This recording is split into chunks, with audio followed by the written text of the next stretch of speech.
enjoyed.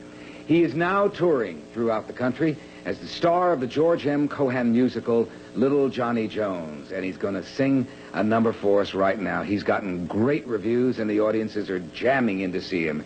Here's the song, Life is a Funny Proposition After All. Would you welcome David Cassidy? David?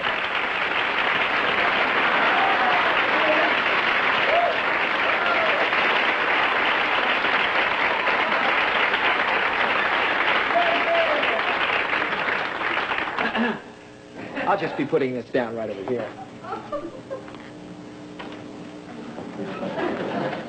Give my regards to Pierre for me, will you? I will, and you'll get the bill. He already gave it to me.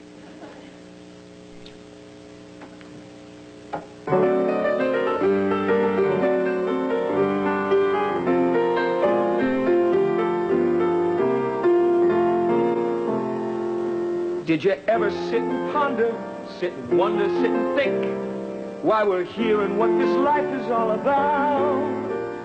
It's a problem that has driven many brainy men to drink.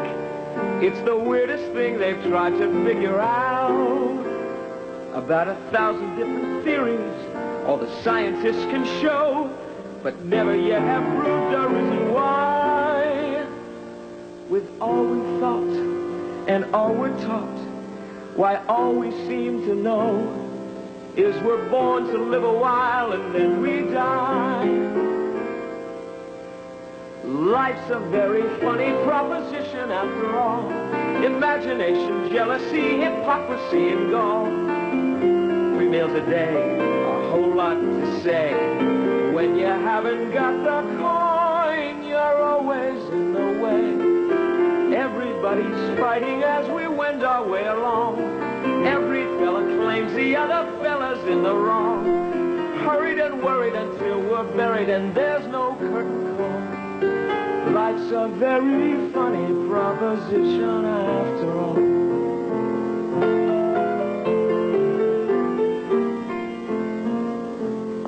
When all things are coming easy, when luck is with a man, why then like to him is sunshine everywhere. Then the fates blow rather breezy, and they quite upset a plan, and he'll cry that life's a burden hard to bear. Though today may be a day of smiles, tomorrow's still in doubt, and what brings me joy may bring you care and woe. With all we thought and all we're taught, why all we seem to know is we're born to live a while and then we die. Life's a very funny proposition, you can bet, and no one's ever solved the problem properly as yet. Young for a day, then old and gray, like the rose that buds and blooms and fades and falls away. Losing health to gain our wealth as through this dream we tour. Everything's a guess and nothing's absolutely sure. Battle's exciting, mates we're fighting until that curtain falls. Well, life's a very funny proposition after all.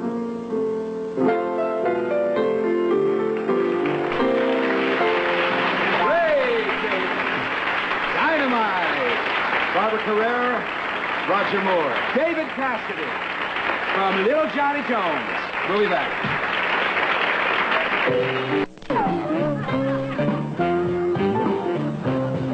This is a whole new career for you, isn't it, David? It is. Well, yeah, it is essentially.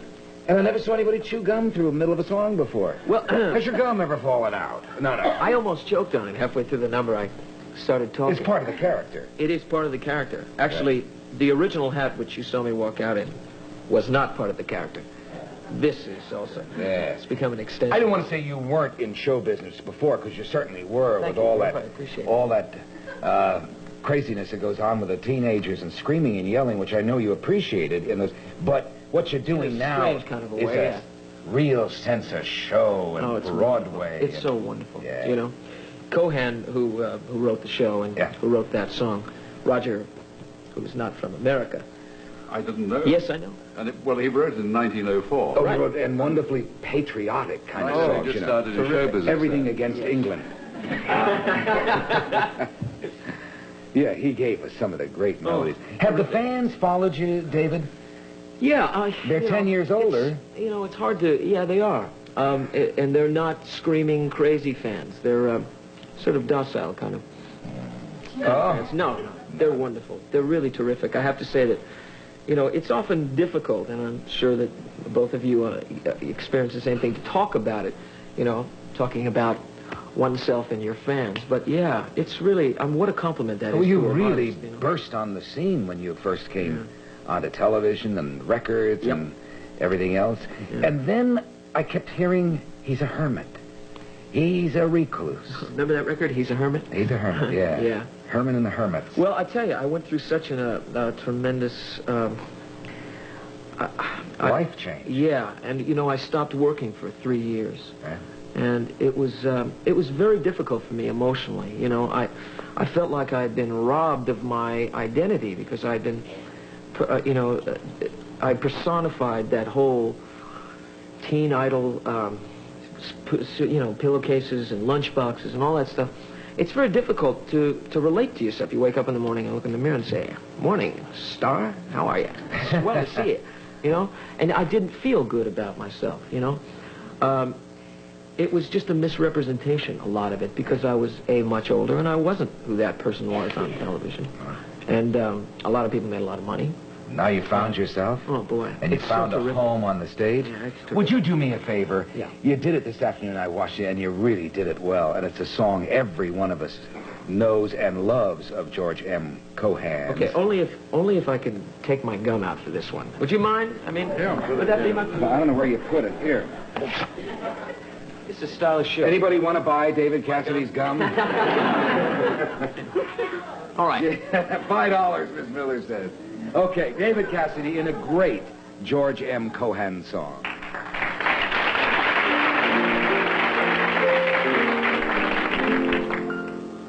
Did you ever see two Yankees part upon a foreign shore, when the good ship's just about to start for old New York once more?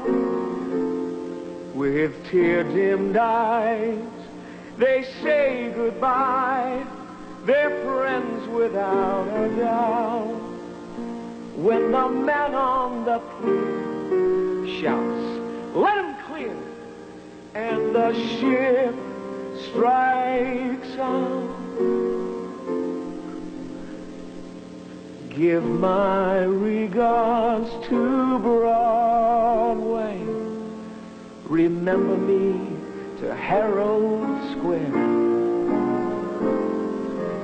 Tell all the gang at 42nd Street that I will soon be there.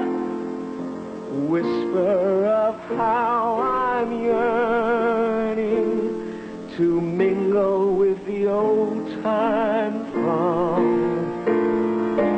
Give my regards to old Broadway and say that I'll be there ere long. Wow.